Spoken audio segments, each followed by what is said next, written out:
హరి ఓం. శ్రీ గురుభ్యో నమః. శ్రీమాత్రే నమః. శ్రీ మహాగణాధిపతయే నమః. నిర్గుణం నిరంజనం నిత్యమమలం పరం తేజం నిర్వికారం నిర్వికల్పం నిర్విశేషం నిత్యముక్తం మహావాక్యార్థలక్ష్యం మహాబిందూపరిస్థితం మహదహంకారనాశం మహదానందరూపం ఏకమేవం ఏకమనంతం ఏకైకమద్వితీయం ఏకోహం ఏకమాత్మానం స్వచ్ఛప్రకాశమేకైకం తత్వాతీతం జ్ఞానవృద్ధం సర్వావగుణభంజకం సంసారార్ణవతారకం సద్గురుం తం నమామ్యహం. సింహవాహినీం మహాసింహాసనస్యోపరి స్థితాం ఇక్షుకోదండపాశాంకుశపుష్పబాణశోభినీం కరుణామృతరసప్రవాహశోభితలోచనత్రయీం స్మరామి తుర్యాతీతాం మాయాచక్రవాసినీం చ బైందవీం. ఆదౌ వందే గురునాథం శ్రీమన్మహాభైరవాఖ్యం కలౌ సమారంభం గురుం పరశివానందనాథం అత్ర నాథం మహాగురుం యోగశాస్త్రప్రవర్తకం శ్రీచతుర్యుగనాథాస్తు వందే లోకాద్యభిగోప్తృం సర్వమంత్రాద్యః ప్రయోక్తృః సర్వవిద్యామహోదధిః సర్వౌఘాశ్చ తత్వసారः సర్వౌఘాశ్చ మూలరూపः అత్ర నాథः సదాశివः తదాద్యానందభైరవः సర్వత్ర సర్వసః వందేహమస్మద్గురుపర్యంతः.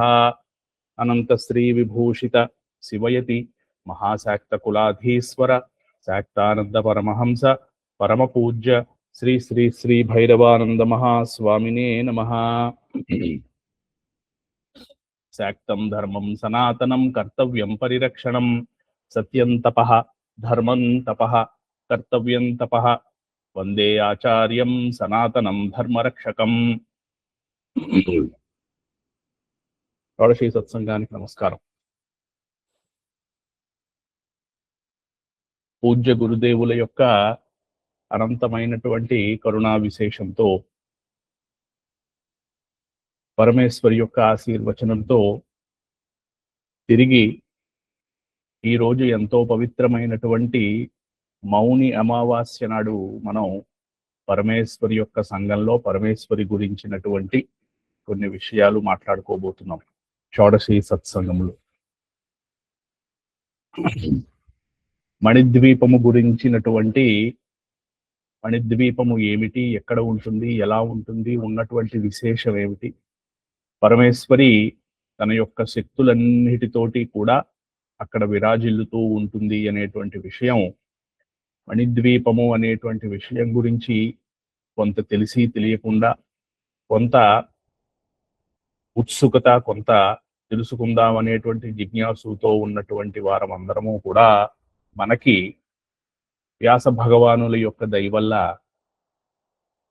ఈ విషయం మీద, మణిద్వీపము ఎలా ఉంటుంది అనేటువంటి విషయం మీద, మణిద్వీపము ఏమిటి, మణిద్వీపంలో పరమేశ్వరి ఉండడానికి కారణం ఏమిటి, అక్కడ ఉన్నటువంటి విశేషాలు ఏమిటి అని చెప్పడం కోసం 12వ స్కంధంలో చివరినున్నటువంటి 10, 11, 12 అధ్యాయాలలో మనం మణిద్వీపం గురించినటువంటి విషయాలని తెలుసుకుంటున్నాం. ఇతఃపూర్వము ఈ ప్రశ్న ఇక్కడ ఉన్నటువంటి ఈ రోజు మీతో ఉన్నటువంటి సత్సంగీయులందరినీ కూడా అడగాల్సినటువంటి ప్రశ్న. ఒక్కసారి మణిద్వీపములో పరమేశ్వరి గురించినటువంటి విషయము, పరమేశ్వరిని చూసినటువంటి విషయము, దూరం నుంచి చూసినటువంటి విషయము ఇదే దేవి భాగవతంలో ముందరున్నటువంటి స్కందాల్లో వస్తాయి. ఎవరికైనా జ్ఞాపకం ఉందా? త్రిమూర్తులు వెళ్తారండి ఆ దేవత ఆవిడ దర్శనం కోసం వెళ్తారు. విష్ణుమూర్తి, శివుడు, బ్రహ్మ వెళ్ళి అందులో విష్ణుమూర్తి ప్రార్థన చేస్తాడు ఆవిడ చూసి.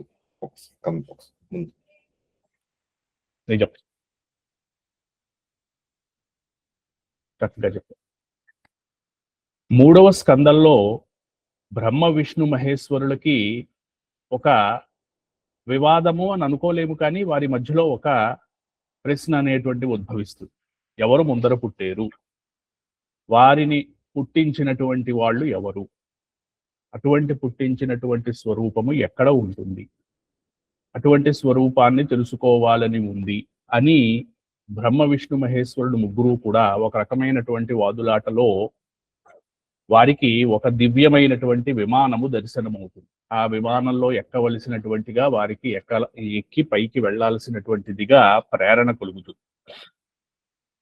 ఆ దివ్యమైనటువంటి విమానం వాళ్ళు ఎక్కడము, ఆ విమానము వాళ్ళని క్రమేపీ వాళ్లకు ఉన్నటువంటి లోకాల నుంచి ఊర్ధ్వలోకాలను తీసుకువెళ్ళి అన్ని లోకాల తర్వాత దూరం నుంచి వివిధమైనటువంటి శక్తుల చేత ఆవృతురాలైనటువంటి పరమేశ్వరి యొక్క దర్శనము కలిగించడము, పరమేశ్వరి యొక్క స్వరూపాన్ని వారు పూర్తిగా చూడలేకపోయినా పరమేశ్వరి దగ్గర హ్రీం అనేటువంటి బీజాక్షరముతోటి శబ్దం చేస్తున్నటువంటి, ఝంకారము చేస్తున్నటువంటి వివిధమైనటువంటి పక్షులు, ఆ శబ్దము మధ్యలో కొన్ని వేల సూర్యులు విరిమిట్లు కొరిపేటువంటి వెలుగు గుట్టగా రాశిగా పోసి ఉన్నటువంటి ఒక స్వరూపాన్ని, సర్వ చైతన్యములకి చైతన్యమైనటువంటి చైతన్య స్వరూపాన్ని వాళ్ళు దర్శించి చెప్పినట్టుగా విష్ణువు పరమేశ్వరిని అక్కడ ఆమెని స్తుతి చేసి, ఆ స్తుతి చేసినటువంటి స్తుతి కూడా దేవి భాగవతంలో మనకి ఉంటుంది. అలాగా ఒకసారి దూరం నుంచి మనకి దర్శనమిస్తారు. ఈ విషయమే జనమేజయుడు వ్యాసుల వారిని ఇంకా స్పష్టంగా చెప్పమని అడుగుతారు. అలాగా స్పష్టంగా చెప్పమని అడిగినటువంటి మణిద్వీప వర్ణన అనేటువంటిది మనం చెయ్యబోతున్నాం, దాని గురించినటువంటిది చెప్పుకోబోతున్నాం. ఈ శ్లోకాలు చదివినా, ఈ శ్లోకాలు విన్నా పరమేశ్వరి ఎక్కడ ఉంటుంది, పరమేశ్వరి ఉండేటువంటి స్థానాలు ఎక్కడ ఉంటాయి, ఎలా ఉంటాయి, వాటి వర్ణన తెలుసుకున్న వాటికి ఉన్నటువంటి విలువ, వాటికి ఉన్నటువంటి విశేషము చాలా ఉంటుంది అని వేదవ్యాసుల వారు పదే పదే అడుగడుగున ఈ మణిద్వీప వర్ణనలో చెప్తూ వచ్చారు. అందుకోసమని సంస్కృత శ్లోకాలు చదువుకుని అయిపించేయాలి తొందరగా అనేటువంటి తొందర లేకుండా మనం అందరం కూడా ఎక్కడైతే ఈ మణిద్వీప వర్ణన వినిపిస్తుందో అక్కడ పరమేశ్వరి వసించి ఉంటుంది అనేటువంటి వ్యాసవాక్కుని నమ్మి, ఆ విశ్వాసంతో ఇందులో చెప్పుకునేటువంటి పరమేశ్వరి యొక్క వర్ణన, మణిద్వీపము యొక్క వర్ణన మనము వినినటువంటి మనము మన యొక్క బుద్ధినందు నిలుపుకుని, మన యొక్క హృదయమునందు పరమేశ్వరి, మన యొక్క గృహములనందు, మన యొక్క హృదయమునందు పరమేశ్వరి స్థిర నివాసము ఏర్పరచుకోవడం అనేటువంటి సంకల్పంతో ఈ మణిద్వీప వర్ణన అనేటువంటిది ప్రారంభం చేద్దాం. మనకి పరమేశ్వరి గురువు గారు కల్పించినటువంటి ఎంతో విశేషమైనటువంటి అవకాశం. ఈ అవకాశాన్ని మనం చక్కగా వినియోగించుకుందాం. ఇతపూర్వము కొంత చెప్పుకున్నాం. బ్రహ్మలోకాదూర్ధ్వ భాగే సర్వలోకోస్తి యః శ్రుతః మణిద్వీపస్స ఏవాస్తి యత్ర దేవి విరాజతే సర్వస్మాద్ అధికో యస్మాత్ సర్వలోకస్తత స్మృతః పురా పరాంబాయైవాయం కల్పితో మానసేచ్ఛయ. అన్ని లోకాల కంటే పైనున్నటువంటి లోకము సర్వలోకము అని పిలువబడేటువంటి ఈ లోకము, మిగిలినటువంటి అన్ని లోకాలు, అన్ని దేవతల యొక్క లోకాలు, బ్రహ్మలోకము, విష్ణులోకము, వైకుంఠము, గోలోకము, సత్యలోకము, అలాగే కైలాసము, ఇటువంటి లోకాలన్నిటి మీద కూడా విరాజుల్లుతున్నటువంటి ఈ లోకము పురా పరాంబాయైవాయం కల్పితో మానసేచ్ఛయ. తన యొక్క మనస్సు, తన యొక్క ఇచ్ఛ ద్వారా తన యొక్క మనస్సునందు కల్పించినటువంటి ఈ లోకం.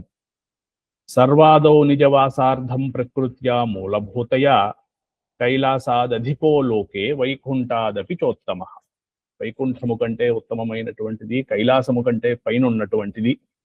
గోలోకాదపి సర్వాస్మాన్ సర్వలోకోధిక స్మృతః నైతస్తపం త్రైలోక్యాం తు సుందరం విద్యతే క్వచిత్. అటువంటి సుందరమైనటువంటి, అటువంటి గొప్పదైనటువంటి లోకం మరి ఇంకొకటి లేదు.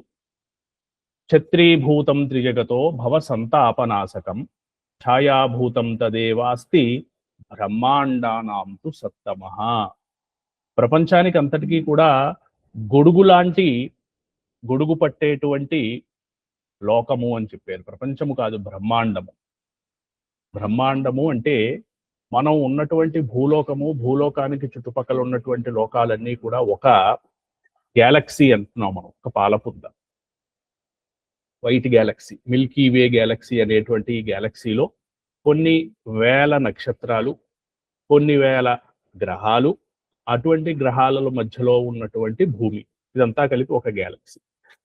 ఇటువంటి గెలాక్సీలు ఎన్ని ఉన్నాయో ఇంకా లెక్కకి తేలలేదు అని మనకి శాస్త్రకారులు, సైంటిస్టులు చెప్తున్నారు. ఇంకా దాని యొక్క అటువంటిదంతా కలిపితే దాన్ని మనం బ్రహ్మాండము అని అనవచ్చు. ఇటువంటి బ్రహ్మాండానికి అంతటికీ కూడా ఒక గొడుగు వంటిది ఈ లోకము. అంటే ఆ లోకము యొక్క ఎంత పెద్దది, ఎక్కడ ఉంది, ఎంత విశేషమైనటువంటిది అనేటువంటిది మనం ఊహించుకోవచ్చు.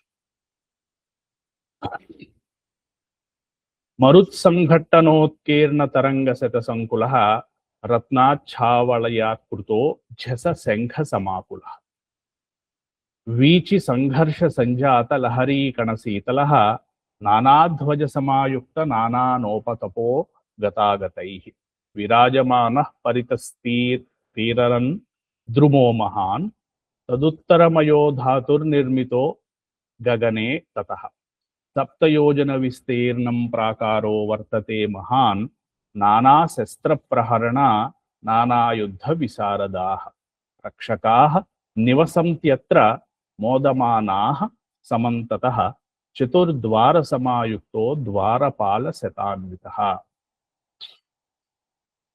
అటువంటి మణిద్వీపము అని చెప్పేటువంటి, మణి అంటే విశేషమైనటువంటిది, అమూల్యమైనటువంటిది, వెలకట్టలేనటువంటిది అనేటువంటిది.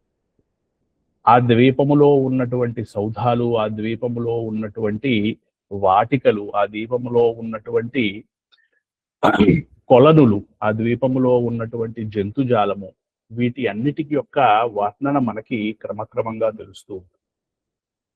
ఇది మనం గమనించాలి అంటే దీని వెనకాల కాలము అనేటువంటిది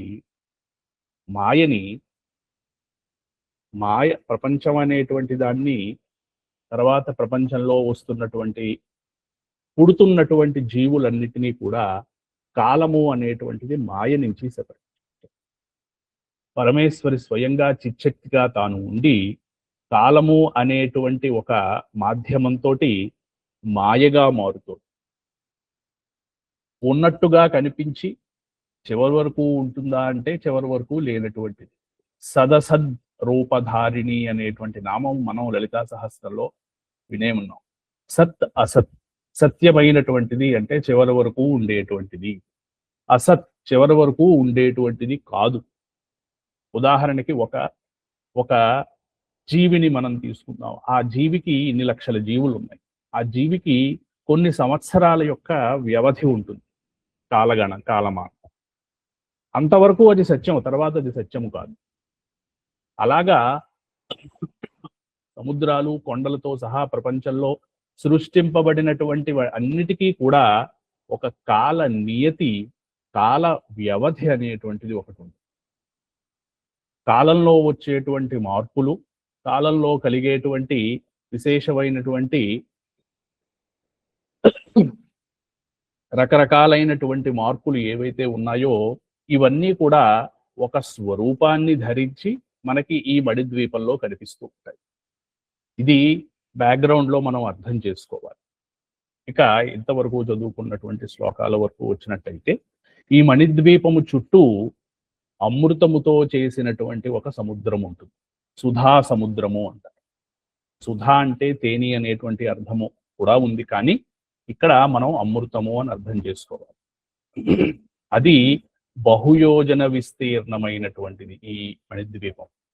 అత్యంత గంభీరమైనటువంటి ఆ సముద్రము, గాలి తాకిడికి ఎగసిపడే తరంగాలు, రత్నాలు దొరికే ఇసుక తిన్నెలు, శంఖాలకి, మత్స్యజాతులకి, రకరకాలైనటువంటి శంఖాలకి, మత్స్యజాతులకి లెక్కలేనన్ని జాతులు ఉన్నటువంటి అది ఆ సముద్రం, సుధా సముద్రం.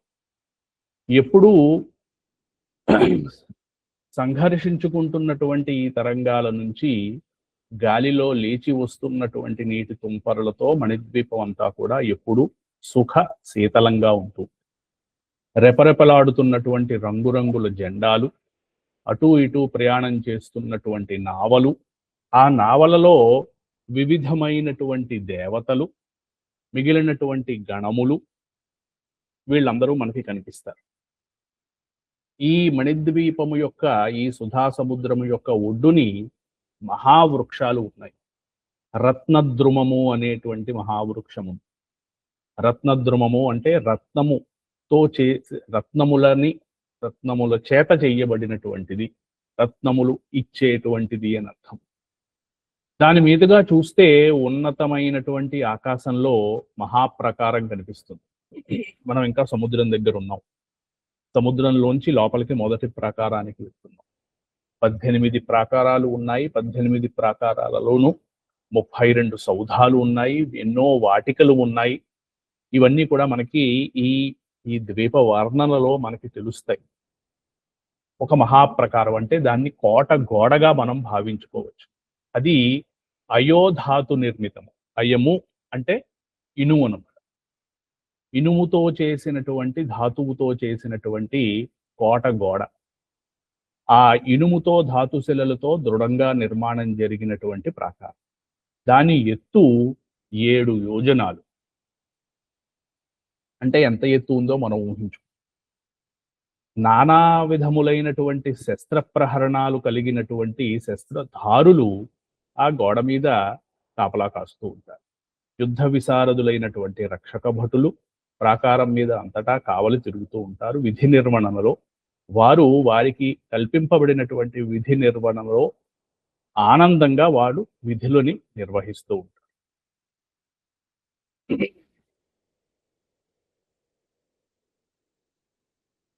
నానాగణైః పరివృతో దేవీ భక్తియుతైర్నృప దర్శనార్థం సమాయాంతి యా దేవా జగదీశితు తేషాం గణా వసంత్యత్ర వాహనాని చ తత్ర హి విమాన శతసంఘర్ష ఘంటాస్వన సమాకుల హయ హేషాఖురాఘాత బధిరీకృత దిగ్ముఖః గణైః కిలికిలారావైః వేత్రహస్తైశ్చ తాడితాః సేవకా దేవసంఘానాం భ్రాజంతే తత్ర భూమిప తస్మిన్ కోలాహలే రాజన్ శబ్దః కేన క్వచిత్ క్వచిత్ వాటికా వివిధా రాజన్ రత్నద్రుమ విరాజితాః తదుత్తరం మహాసార ధాతు నిర్మిత మండలః శాలోపరో మహానస్తి గగనస్పర్శియత్సిరః తేజసా స్యాచ్ఛత గుణః పూర్వశైలాదయం పరః గోపురద్వార సహితో బహు వృక్ష సమన్వితః యా వృక్షజాతయః సంతి సర్వశస్త్రాస్తశ్చ సంతి చ నిరంతరం పుష్పయుతాః సదా ఫల సమన్వితాః నవ పల్లవ సంయుక్తాః పరసౌరభ సంకులాః పునసా వకులాలోధ్రా కర్ణికారాశ్చ సింసుపాః దేవదారు కాంచనారా ఆమ్రశ్చైవ సుమేరవః లికుచా హింగుళాశ్చైవ లంబగా కటఫలాస్తథా పాటలా ముచుకుందాశ్చ ఫలిన్యో జఘనే ఫల తాళాస్తమాలాశాలాశ్చ కంకోలా నాగభద్రకా పున్నాగాః పీలవః సాల్పకా వై కోర్పరా రఖాసినః చాంపేయా బంధుజీవాశ్చ తథా వై కనకద్రుమా శైలాకురుద్రుమాశ్చైవ తథా చందన పాదపా ఖర్జూరా యూథికాస్తాల పర్ణ్యశ్చైవ తథైక్షవః క్షీరవృక్షాశ్చ ఖాదిర భల్లాతకాస్తథా రుచకా కుటజా వృక్ష బిల్వవృక్షాస్తథైవ చ తులసీనాం వనాం ఏవం మల్లికానాం తథైవ చ ఇత్యాది తరుజాతీనాం వనాన్ యుపవనాని చ నానా వాపీశతైర్యుక్తాన్ ఏవం సంతి ధరాధిపా. ఓ మహారాజా, వేదవ్యాసులు వారు వర్ణిస్తున్నారు ఈ మహాప్రాకారం ఏదైతే మొదటి ప్రాకారము ఇనుముతో నిర్మితమైనటువంటి ఈ ప్రాకారం ఏదైతే ఉందో 4 దిక్కులా 4 ద్వారాలు ఉన్నాయి. 100 మంది ద్వారపాలకులు ప్రతి చోట కూడా ఆ ద్వారాలని కాపలా కాస్తున్నారు. ఒక్కొక్కరి అధీనంలోనూ అనేకమైనటువంటి గణాలు ఉన్నాయి. అందరూ కూడా దేవీ భక్తులే. వారికి విధించినటువంటి వారి కర్తవ్యాన్ని వారు ఆనందంతో వారు నిరంతరము రాత్రింబవళ్ళు చేస్తూ ఉన్నారు. దేవీ దర్శనం కోసము ఇందాక మనం చెప్పినటువంటి ఆ సముద్రములో రకరకాలైనటువంటి నావలు, ఆ నావలలోంచి వస్తున్నటువంటి రకరకాలైనటువంటి వివిధములైనటువంటి దేవతా గణములు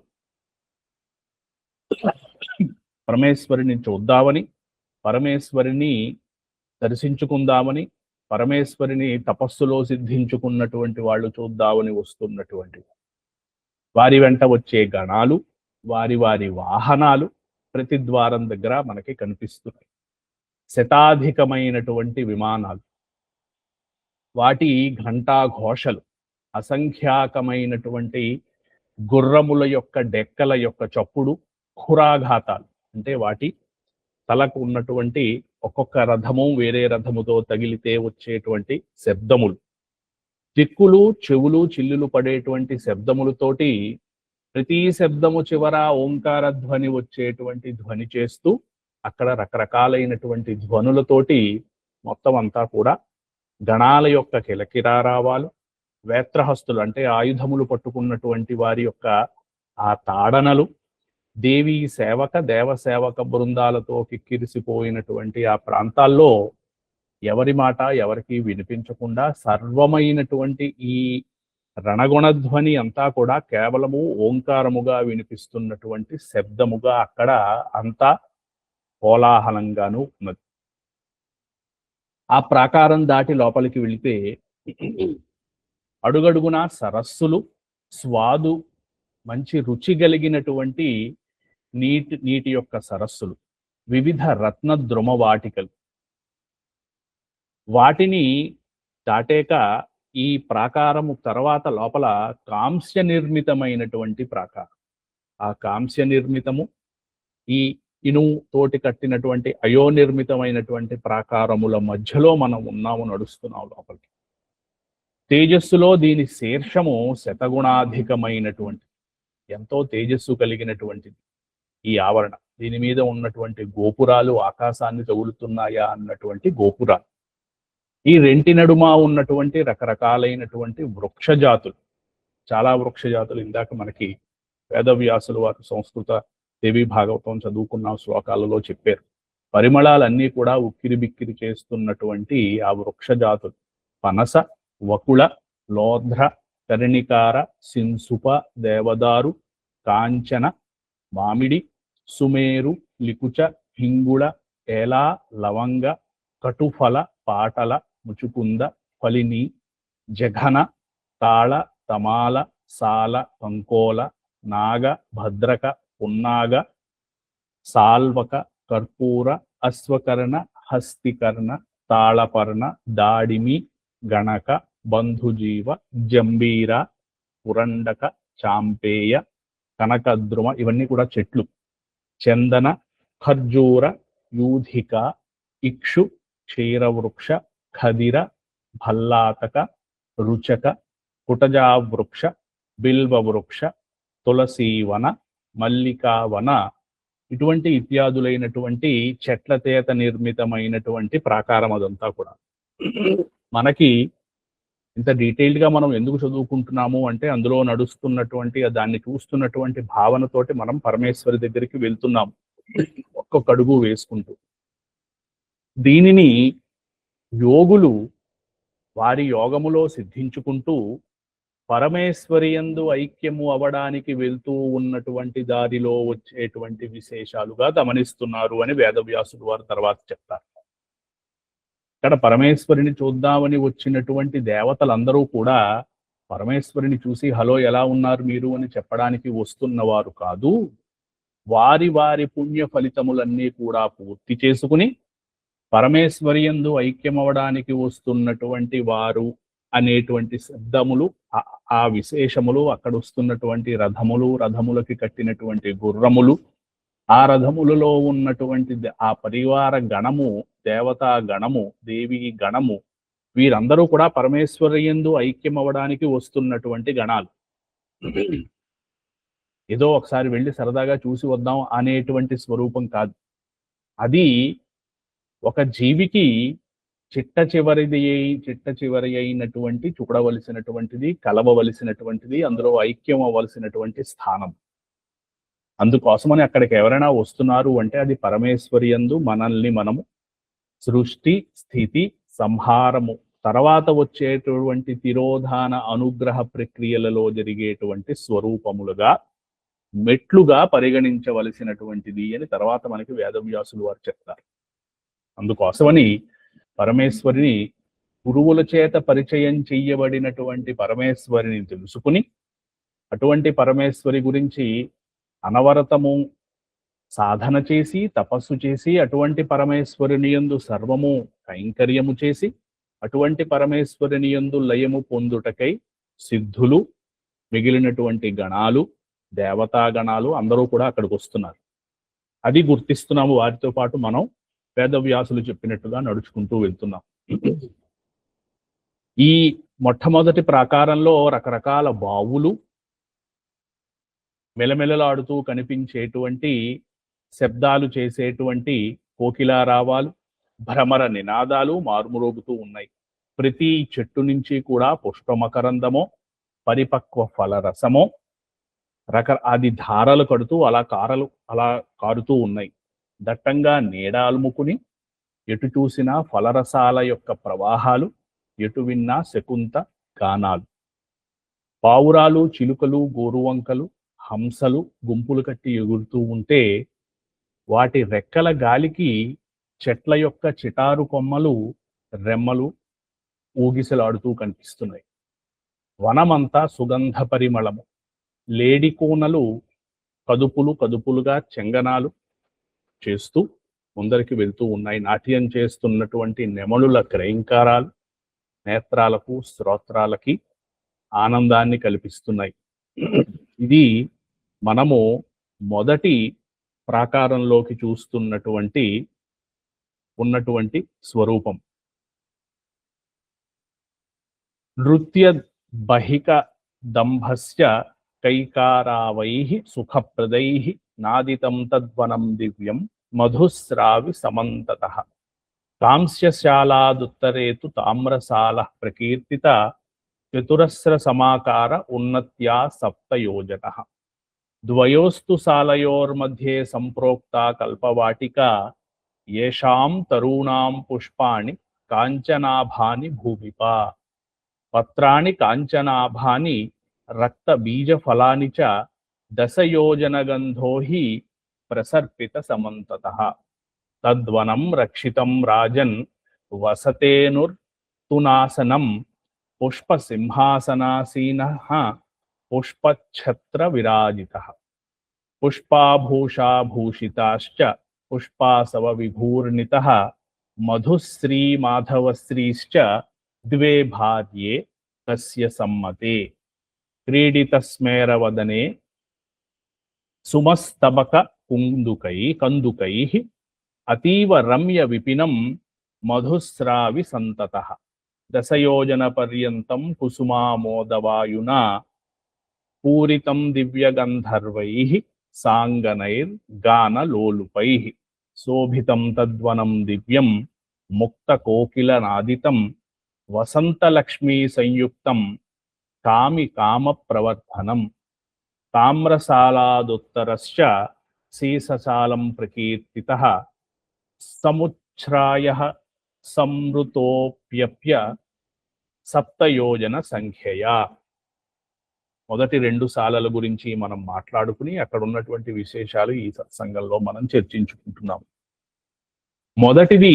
మొట్టమొదటిది సముద్రం యొక్క అంచుల మించి ఉన్నటువంటి సాల అయోమయ ధాతుశాల నిర్మితము, అంటే ఇనుముతో నిర్మితమైనటు. ఆ తర్వాత ఉన్నటువంటి సాల కాంస్య ప్రాకారం, తర్వాత తామ్రసాల అంటే ఇత్తడి, తర్వాత తామ్రసాల అంటే రాగి.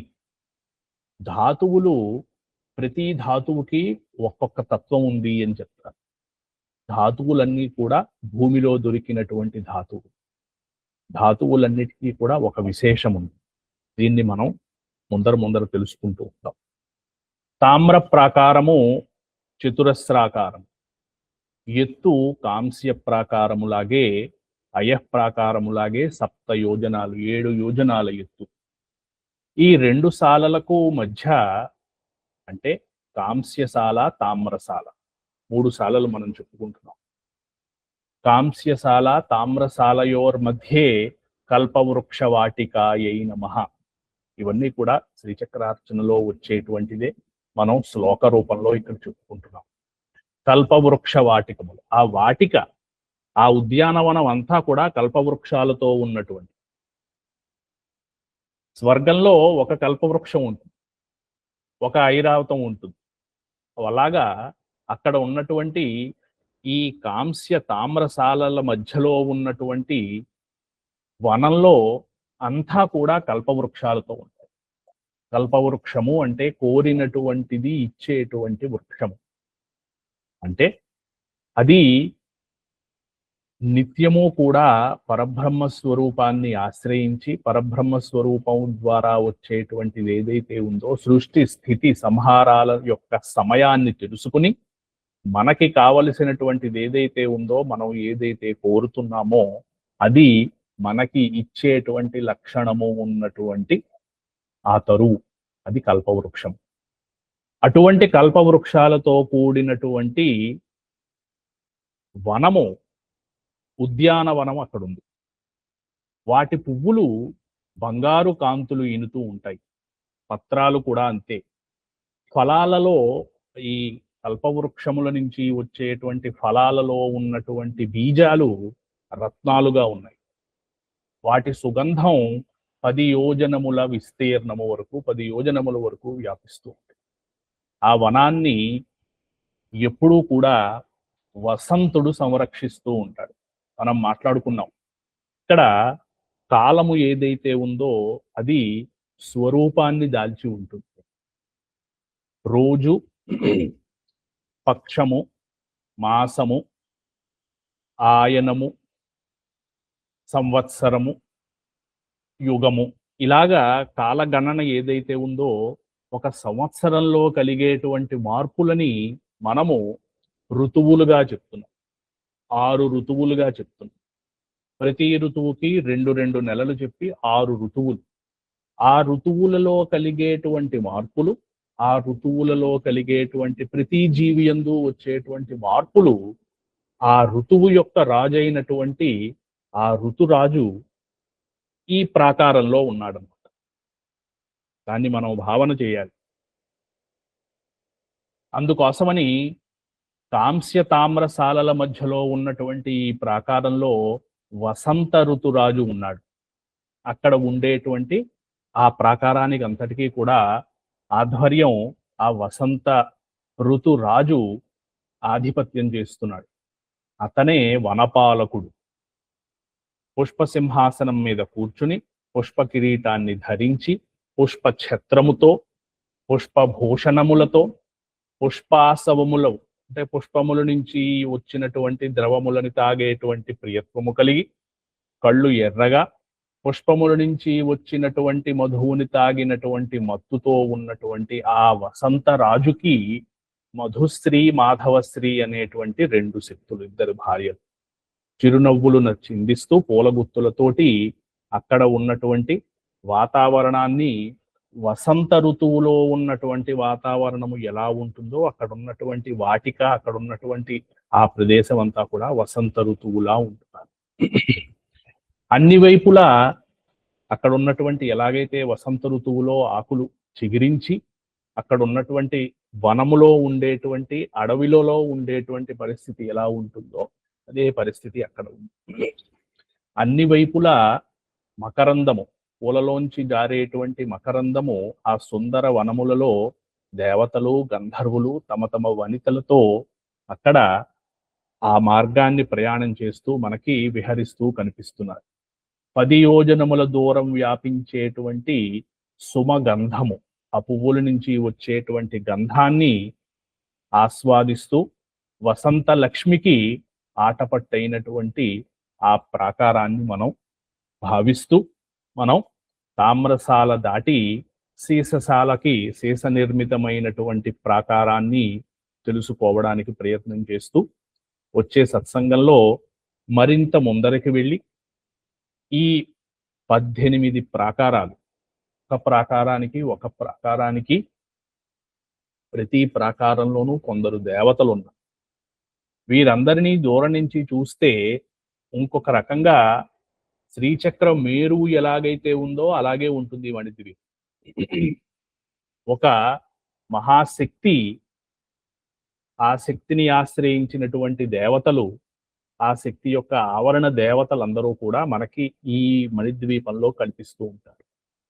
అందుకోసమని అటువంటి మణిద్వీపాన్ని ధ్యానం చేస్తూ ఈ యొక్క ప్రాకారం, కాంస్య తామ్రశాలల యొక్క ప్రాకారము, మధ్యలో ఉన్నటువంటి వసంత ఋతువు యొక్క ప్రాకారాన్ని ధ్యానం చేస్తూ పరమేశ్వరితే నిర్మితమైనటువంటి కాలము ఎలాగైతే ఒక కళని కాష్టగా మార్చి, కాష్టని నిమిషంగా మార్చి, నిమిషాన్ని గంటలుగా మార్చి, ఈ మార్పు చేసేటువంటిది పరమేశ్వరి అనేటువంటిది మనకి శాస్త్రం చెప్తుంది. కళాకాష్టాది రూపేణ పరిణామ ప్రదాయిని. అందుకోసమని ఈ రూపాంతరము ఎలాగైతే చెందుతుందో ఋతువులు, సమయము ఇవన్నీ కూడా మనకి నడుస్తూ ఉంటే, లోపలికి వెళ్తూ ఉంటే మనలో కలిగేటువంటి మార్పులని కల్పిస్తూ ఉన్నాయి. అందుకోసమని ఆ ప్రయాణం మనం వ్యాసుల వారు చూపించినటువంటి మార్గంలో గురువుల యొక్క ఆశీర్వచనంతో అందరం కలిపి చేద్దాం. స్వస్తి ప్రజాభ్యః పరిపాలయంతాం న్యాయేణ మార్గేణ మహిం మహీసా గోబ్రాహ్మణేభ్యః శుభమస్తు నిత్యం. లోకాః సమస్తాః సుఖినో భవంతు. సహనా భవతు, సహనౌ భునక్తు, సహ వీర్యం కరవావహై, తేజస్వినావధీతమస్తు మా విద్విషావహై. ఓం శాంతి శాంతి శాంతి. తిరిగి వచ్చే సత్సంగంలో మనము మణిద్వీపము గురించినటువంటి మరింత వర్ణన తెలుసుకుని మిగిలినటువంటి దేవతలు, సిద్ధులు, గణములతోటి పరమేశ్వరి యొక్క దర్శనం కోసం ముందరికి మనం వెళ్దాం. స్వస్తి.